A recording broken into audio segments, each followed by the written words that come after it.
So good morning and welcome. My name is Erin Maney. I am the Manager of Communications and Community Engagement for SUNY Online. It's my pleasure to welcome all of you to today's Open Education Week webinar. We are pleased to host Dr. Nicole Arduini-Van Hoose from Hudson Valley Community College, an assistant professor in the Education and Social Sciences Department. Dr. Van Hoose will be sharing about her experience engaging her students with course content by tasking them with content creation for an OER textbook. So welcome to Nicole. I'll go ahead and stop sharing and let you take over. Thank you. You did a really great job in pronouncing my name too. I had practiced. You trained me last week. All right. You can see my screen? We're good? Yes, great. All right.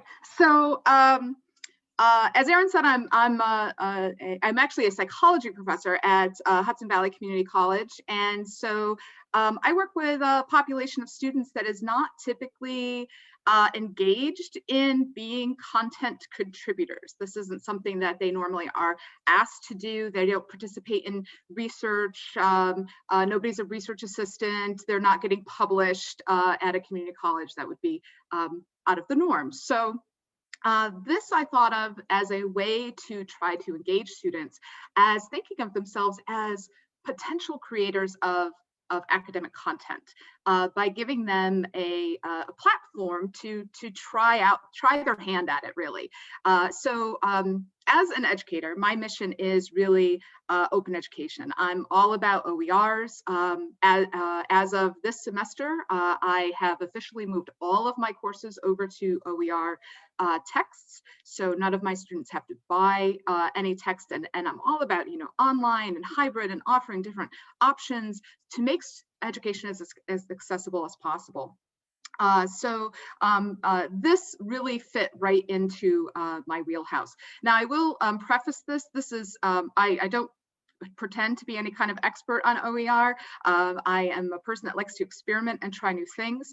I have been using OER. My first adoption was 7 or 8 years ago now. And so this is a slow progression. It's not something that I jumped into my first semester. I adopted some stuff, I edited some stuff, I created some stuff, and now I'm engaging students in the process as well. So, let me get my PowerPoint's working here. Here we go. So I started by asking, can undergrad community college students be academic content contributors? And do they even see themselves as, do they have that sort of self-efficacy, that belief that they can even contribute something of worth to the academic world? Or are they only consumers of academic content? And I wanted to see if OER creation collaboration would be a way to sort of increase students' perceptions about being an academic contributor. So the students that I piloted this with were in a 200 adolescent psychology class. The class was actually a hybrid course. So they were 2 hours in the classroom and 1 hour online. And that 1 hour online was the hour that they were spending with content creation. So that was their assigned task. We started off with 27 students at the beginning of the semester and ended with 24, the majority of which were education majors. And one of the reasons I think this worked really well was because they are so interested in innovation and trying new things. And I told them right at the beginning of class, this is my first semester doing this too. I have no idea if this is going to work, but being that you guys are educators as well, you get it. Sometimes you got to try things and maybe it'll work out and maybe it won't. I don't know, but we're all going to go on this adventure together. And they were actually really excited about it. I started by creating myself the OER text that we were going to be using.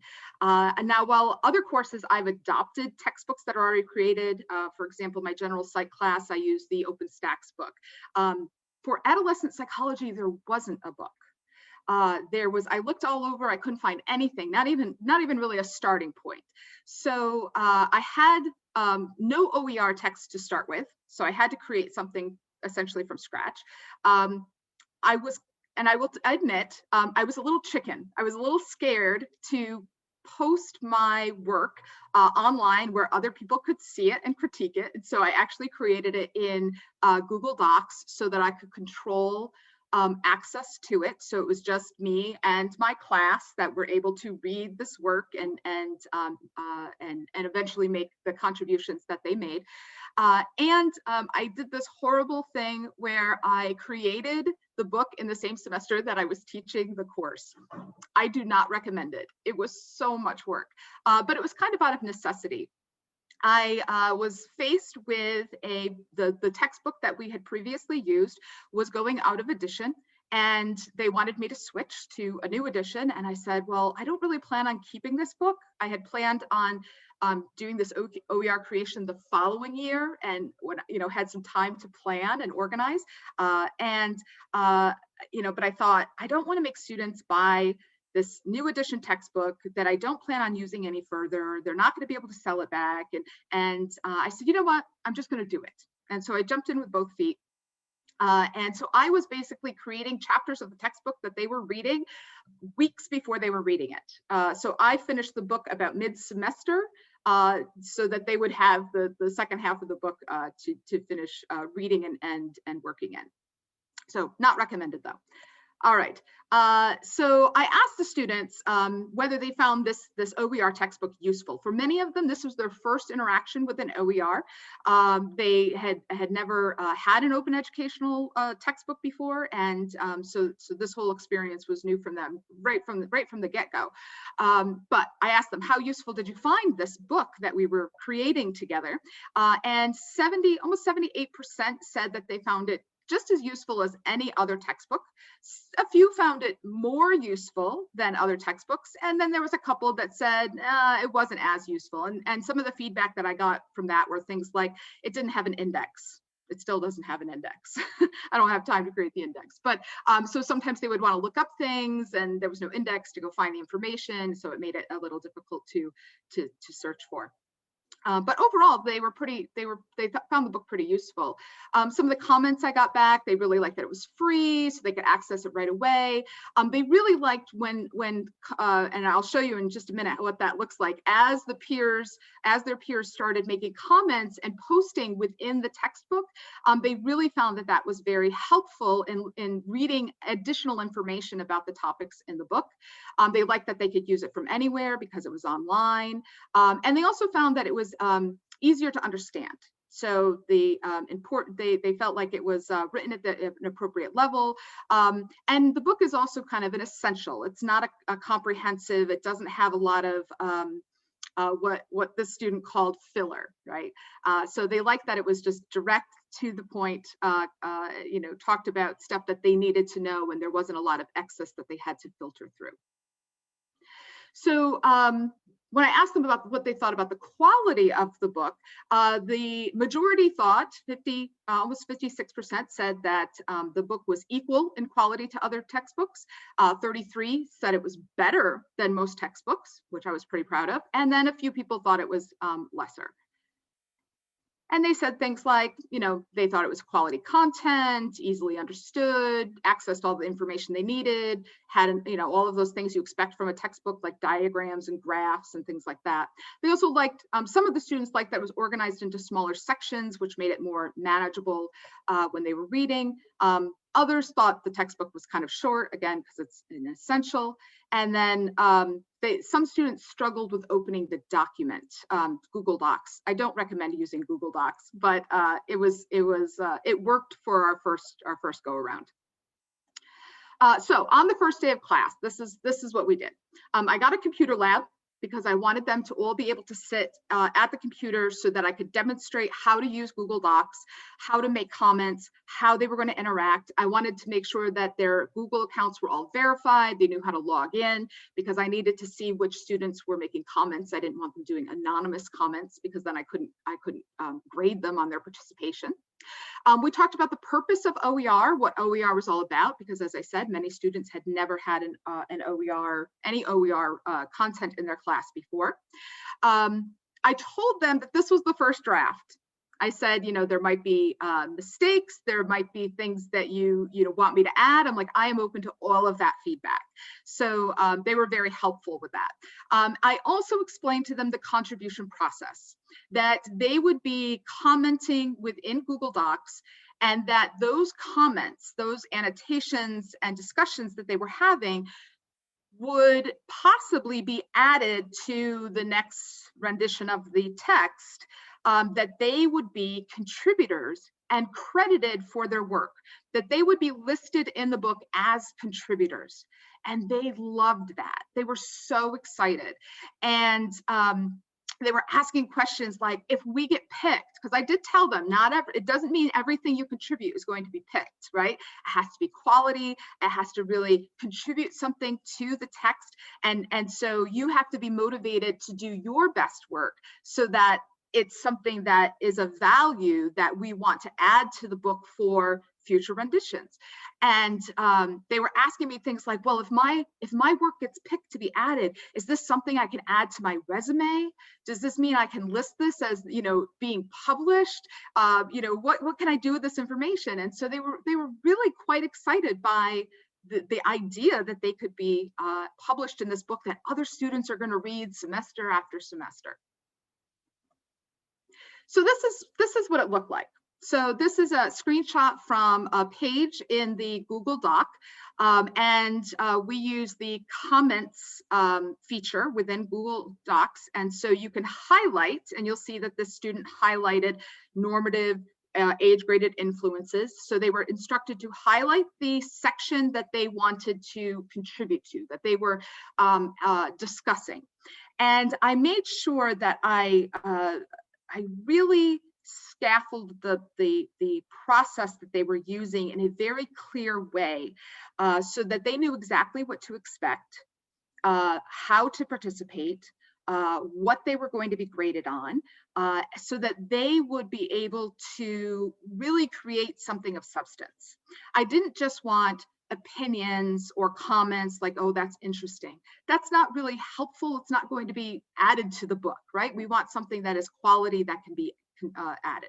And so they would have to then create a comment that would have things like a critical thinking question that would spur other students to engage further in conversation.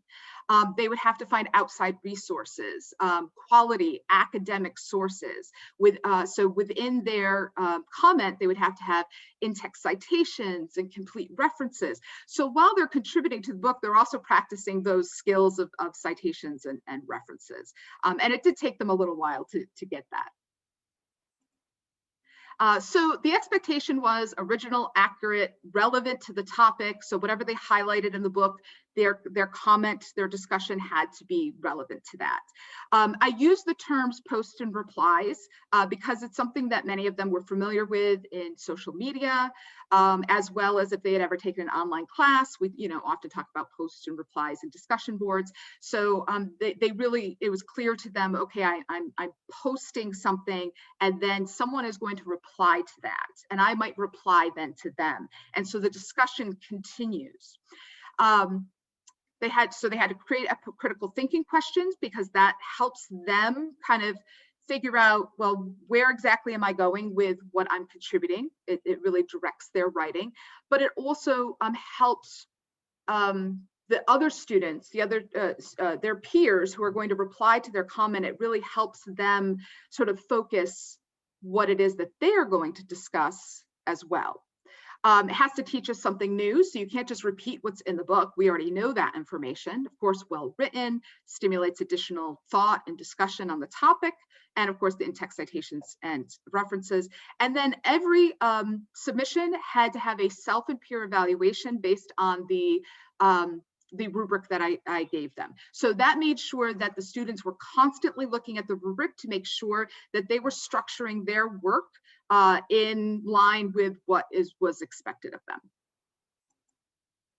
So the interaction then looked kind of like this. And so you'll see that a student might have posted a critical thinking question. They created some type of discussion around that question. And then another student would contribute a reply, which would continue to build on that information. I did tell the students that it might end up that if something, if they're engaging in a really great discussion, they have a post and reply with other peers, that all of that information might even be combined to be edited into something that would be added to the textbook. So then you would get multiple people receiving contribution for the work that is added to the text. And so they would participate in these really great discussions right within the text using that annotation ability. So part of the survey that I gave them, I asked them, did they learn from this engagement? Was this a helpful activity for them? And I gave them a list of options. They could pick as many as they thought applied. 33% said that posting comments within the textbook made them read the content more closely because they felt like they really had to understand, right? In order to then contribute to the material, they had to make sure they really understood the material that they were reading. 22% said that it helped them better understand the content. 78% said that by posting the comments that it actually expanded their understanding because they had to go look for outside sources.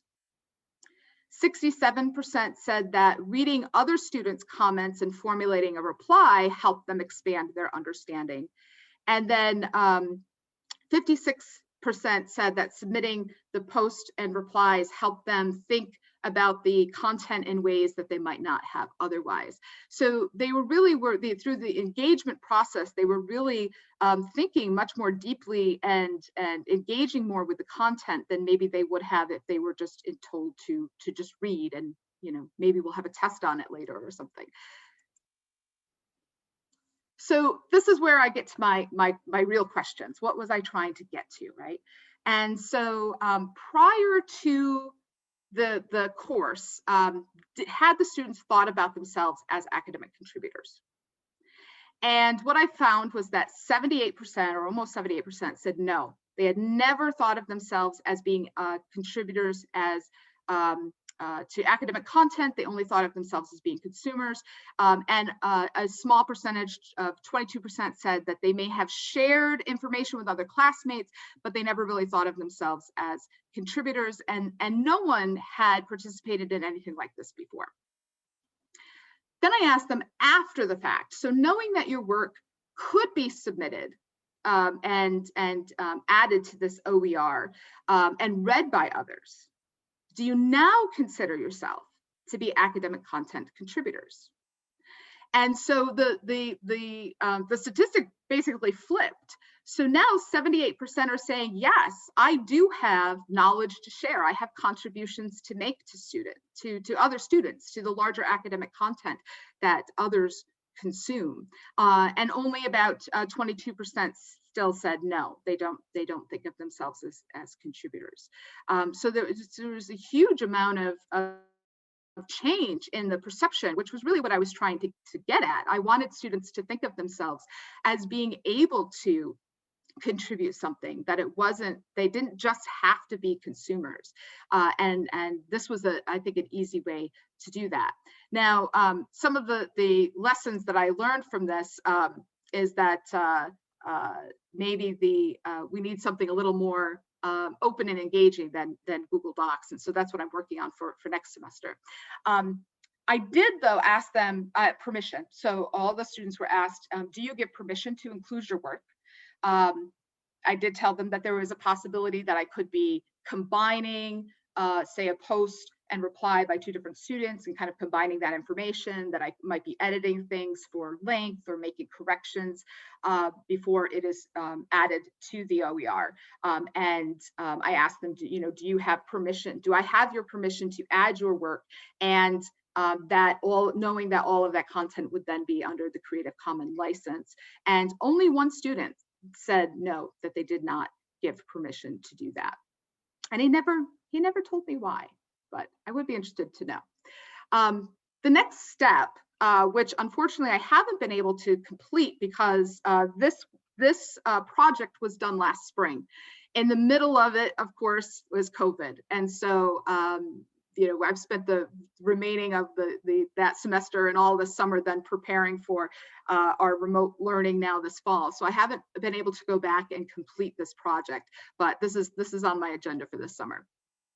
I am one of the things I did do. So this is one thing I did complete, is I moved the book from a Google Doc online. And so I had used Lumen for other OERs that I'm using for other classes. And so I was already familiar with working within that platform. And I don't pretend to be a super tech savvy person, so I don't know everything that's out there, but it was an easy transition for me to say, okay, I'm just going to move my content from the Google Doc to this Lumen shell because I'm familiar with using it. And so I set up a course for the adolescent book, and that is actually what we're using this semester. I did look through the students' submissions and highlighted selections that I thought would be great contributions to the OER. I have not yet added them to the OER. So if you go to the textbook right now, you won't see the additions that the students have made because I do need to edit those, and those are the things I really didn't have time to do yet. That's on my list for this summer. The other thing is that the students are going to get credit within the book. So they will be listed as contributors for the work that has been selected.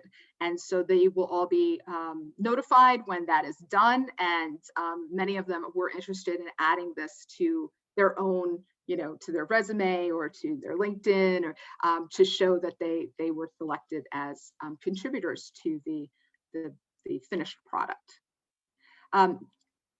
Students really seemed pretty interested in this. I got quite a few good comments. These were just a couple that I thought really sort of exemplified their thoughts about this. All of the comments I got from the survey were very positive. Nobody had any negative comments. I don't know that necessarily everybody loved the activity, but they certainly didn't voice their opinion if they didn't. But they really seemed to like the idea that they were sharing work for others, and that their work was going to live on, that it wasn't something that we were just going to dispose of at the end of the semester.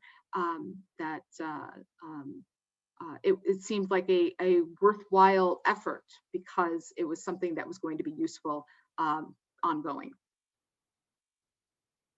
And I did mention that I used the Google Docs and didn't really like it, so I don't necessarily recommend it. I have a list of other social annotation tools, some of which I've done some demos and had some conversations with people about their use.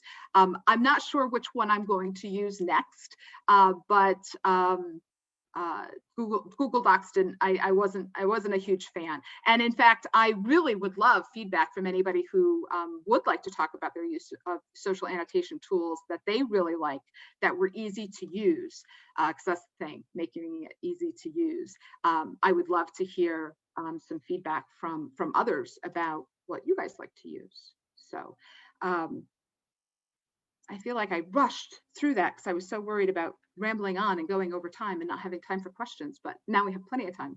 I see that there's stuff in the chat.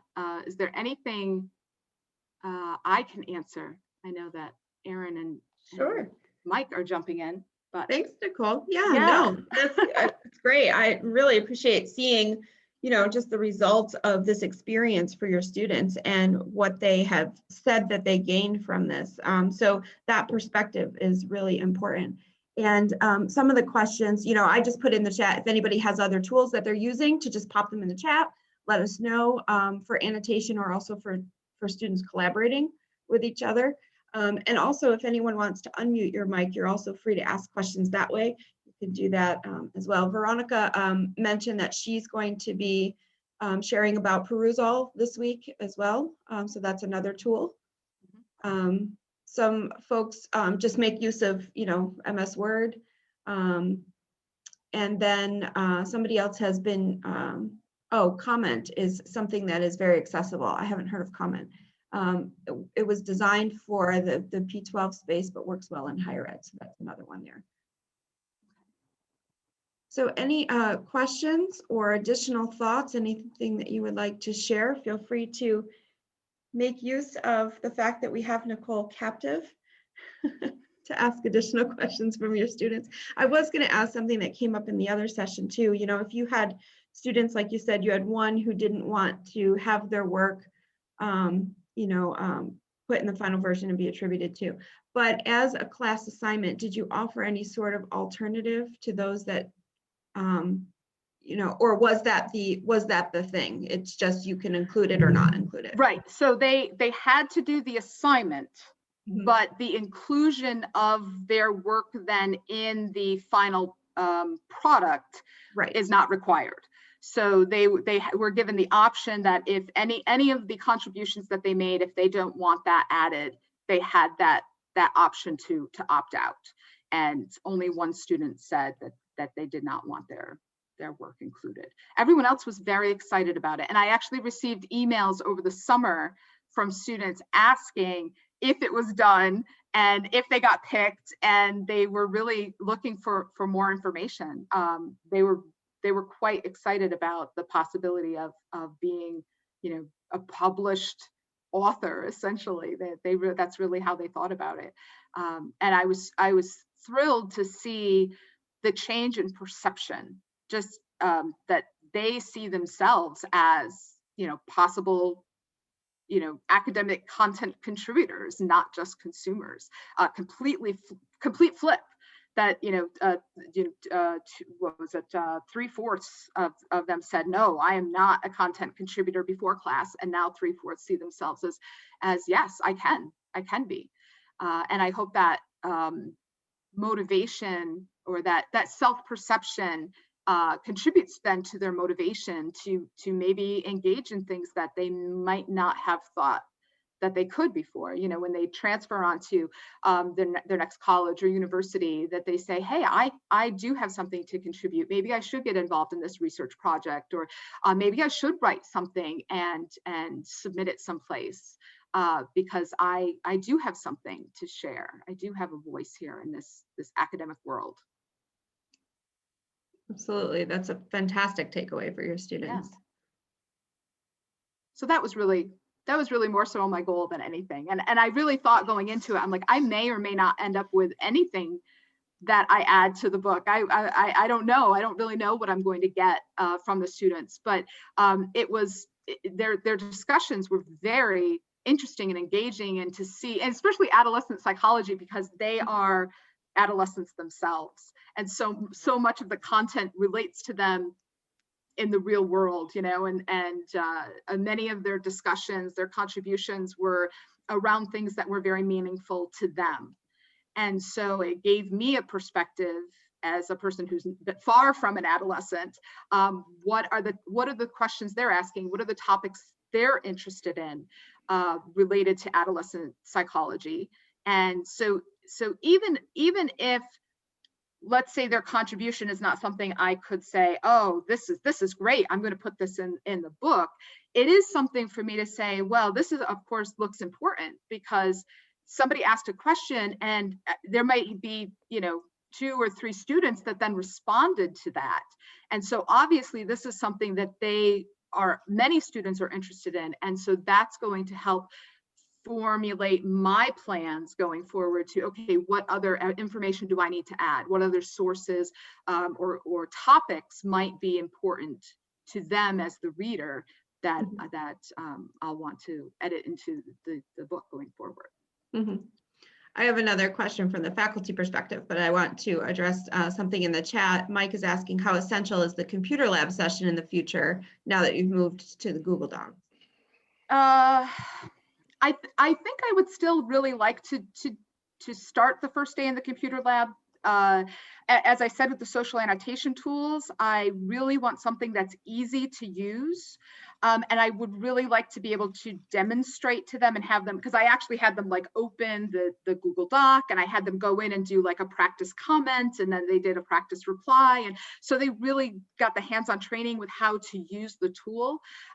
If possible, I would like to be able to do that going forward. If not, I would probably just do some type of demonstration video to show them how to use the tool, so that they feel better about that. It's not a anxiety provoking, preventing them from going in and doing the work in the first weeks. But Can I It- make it's some helpful. comments about that? Yes, Yeah, so like, so two things. I think, Nicole, thank you so much. I mean, it's so great to hear this again. And I think just two comments that I want to make too is that I can't emphasize enough how important it is for students to actually share this work. I mean, they really become proud, they get more engaged, right? I mean, even with the websites that I was creating before, they were public and some other professors were able to see it. And some professor commented to one of my students that he checked out his website. I kid you not, the next day the website was like 3,000 times better than a day before, because it was like, yeah, like people are really actually checking this work. It matters, right? So it's really to contribute and to give back to the world. I think this attitude really, it's a very, I don't think we give it enough credit how powerful this is as a motivator for learning and engaging students. And another thing about the computer lab, I just want to make a statement. So I teach economics, and many times I have to teach Excel or like a Stata, different platforms. So I used to bring students to the computer labs to do this kind of work as well. But I have also created little video instructions for it. And what actually ends up happening now, I mean, now we're not face to face, but I have brought students to the computer lab to teach them how to do certain assignment, which also had a recorded version. And what actually ended up happening is like everybody was listening to the recorded version of me while I was in the computer lab, because they found it. And then from time to time, they might actually ask questions. So this is another thing that I'm learning myself, how important it is. These recorded video instructions are actually sometimes more powerful, it seems, than me being with them because it's the speed. They can pause it, they can rewind it, they can go back.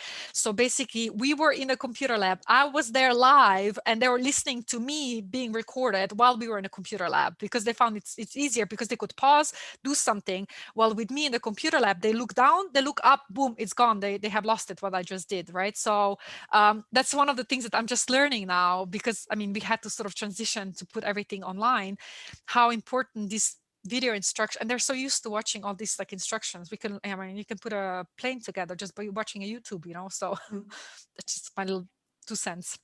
Yeah. No, that's definitely, that's a good point. I think that is very true, because then if they miss a step, they can just rewind and listen again. Yeah. Nicole, did you have, you shared some great takeaways from your students. I'm just wondering, from your perspective as the instructor, what are, some of your takeaways about this experience? How did it benefit you? What did you learn?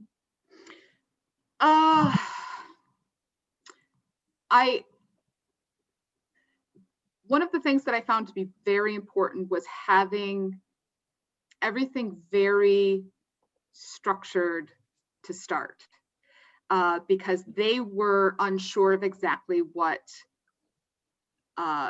they were doing and they weren't sure how it was going to work out either. And I tried to make everything, like I would give them examples. I'd say, okay, here's something of, what I'm looking for. I gave them the rubric. I gave them lots of feedback, especially in the early weeks. I would go in every day and, make comments and say, this is good, but could you expand on this? Could you explain this a little more? Could you correct this? So they really improved over the first month of class, because they once they got the expectation, right, once they really saw what a good example looked like, then they could sort of model after that. And then the changes were more things like, well, that's not quite how you do an APA and text citation. Let me show you this. But their thoughts and their ideas were great right from the get-go. I mean, they really had, they knew what they wanted to talk about. They just needed help sort of structuring it in a more formal way that would be appropriate for this kind of text, and not just a casual conversation. They kind of treated it like social media to start with, like it was just an online conversation, and it needed to be a little more formal than that. But once they grasped that, they did great. Yeah, learning how to address certain audiences, right, that they're not used to talking to. So that's a good point. Yeah. Nikki, did you have something? Yeah, can I follow up? Absolutely. This is someone who's trying to encourage faculty to do this kind of work, but Nicole, the writing process, writing a chapter, how much were you remixing from other ed psych books? How much did you have to actually construct, your own prose? How'd you do it? So some of it was easy, like talking about Piaget's stages of cognitive development is rather easy because I already had that in my educational psychology book. It's available in a developmental psychology book that I use. Right, I mean, it's so available, right? So some of that I could just say, okay, copy, paste, right? Right. But then you're talking about a very specific age group. So then you have to contribute so much more to the understanding of, say, one stage of that theory. Right. And so that was the part that I had to spend much more time creating.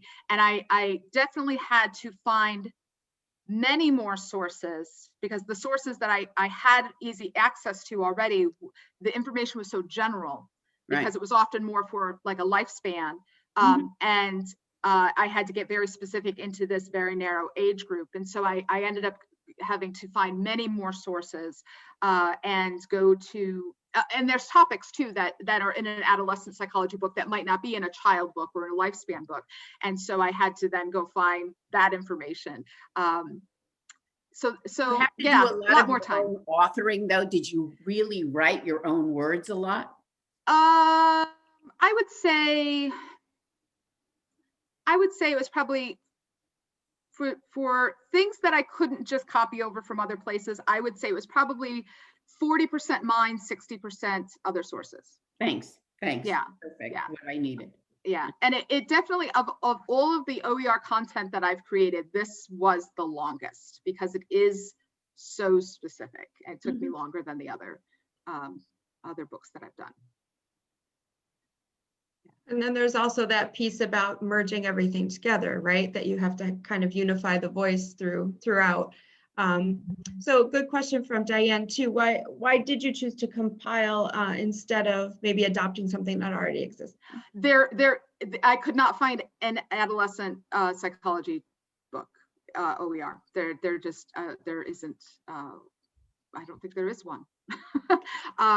With the other OERs that I've created, I had significant help because there were some maybe outdated things, but places to start. And with this, it felt less so. There was not as much easily available.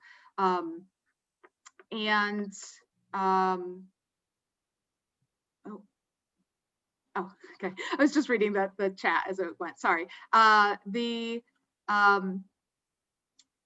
The movement too from the Google Doc to using it now online on the Lumen Learning website has also been fantastic, because now I have the ability to add embedded content. And so I've added like videos. So every topic that they read about, there's then a video associated with that. And so for students that like and I get feedback all the time. Students are like, I love the videos. That's so, I'm much more of an auditory learner. And so it makes sense for them that way. So that's another reason I would definitely would not stick with using some type of doc and move to something a little more interactive. They also don't have the issues with things loading like they used to, because it's just a website and you're not trying to go into like a Google Drive and wait for things to load. And then sometimes, students would email me that the comments weren't working and they were trying to submit work, and I had to constantly navigate that. So another reason I wouldn't use that. But then this makes me have to switch over to some type of online tool for the social annotation, and I'm not sure yet which tool I'm going to use. And just so folks are aware too, if you are from a SUNY campus, Mike has posted in the chat that the Lumen courses and resources are available to you. So this is something that we have a partnership about, and you can also feel free to go and browse to see what courses are available. We do have a SUNY OER catalog as well. Anything else to say about that, Mike? No, thanks, Aaron. That's great. And always it's, it's great. Faculty are experts in content. And so they know where things are and are not. And they often find things that they're using that, I don't know are out there. Veronica's session earlier this morning pointed me to a couple. Our OER catalog is a starting place. It's not an endpoint by any means. And certainly projects like Nicole is talking about only enhance what's out there as more and more things are created. Another comment maybe I can make about, because Pressbooks and Lumen textbooks are it's the same platform. But I use Lumen platform because one of the things that Lumen also has that Pressbook doesn't is this OM. So you can actually embed the questions. You can create, I was actually doing the algorithmically generated questions for my micro and macro textbooks. So it's a lot more, it's really geared a lot more for the real textbooks that we're using in class, as opposed to the Pressbooks where it's mostly just text. You can embed some videos, but Lumen Learning really has these extra tools. It's a little more technical, but it provides a much better platform for this enriched, try it type of a textbook that you can create. So it's even more time consuming, but it's a step up. It's a significant step up from the Pressbooks. Yeah, I've been very happy with the Lumen platform and being able to embed the questions. I do that as well, and links to outside learning and all sorts of things. So yeah, it's worked well. I actually put in the chat the adolescent book if anybody wants to see what that looks like, or also the EdPsych book that I compiled. Actually, if you have any feedback, I'm always open to feedback as well. And I've been seeking assistance of people that are either I had someone who's an English professor that looked at it because I am not, and gave me feedback on that, but also content experts if anybody wants to collaborate or contribute or use or share. I am very open to all of that. So you can always contact me as well, and we'll work together. So. Terrific. Are there any last questions while I load up our closing slide? Just want to make sure to give that. I do have, oops, am I muted? No, you're Can fine. you hear me? Please, go ahead. I'm not sure if it's a question, just a thought. Students who have taken your course and then follow up onto the next semester. Let's say your course is Psych 1 and they're going to go to a course Psych 2. But that course has I can't call it traditional, but a textbook based, a regular textbook, generic textbook based. And now with you, they have learned a way to be creative and more participatory and more engaged in the learning process. In the second one, maybe they're going to be sit down and have that textbook based or professor centered course. Has there been any follow-up questions to the same students you had, let's say this semester, and how they are coping with traditional versus non-traditional, creative versus non-creative? That's just one part. The other part, is there any collaboration among the faculty members to say, yes, Nicole is actually doing this course and this other professor is following up a course. So that other professor is also looking into adopting a Lumen type of based course. I'm wondering where the student is at in that tangent, in that follow-up curve of learning process. Not so much to say, yes, we had a breeze with your course, but then now we're back to how we used to be. And I'm not sure, to be honest with you, what the question is. Has there been a follow-up on the attitude of students in the courses that are not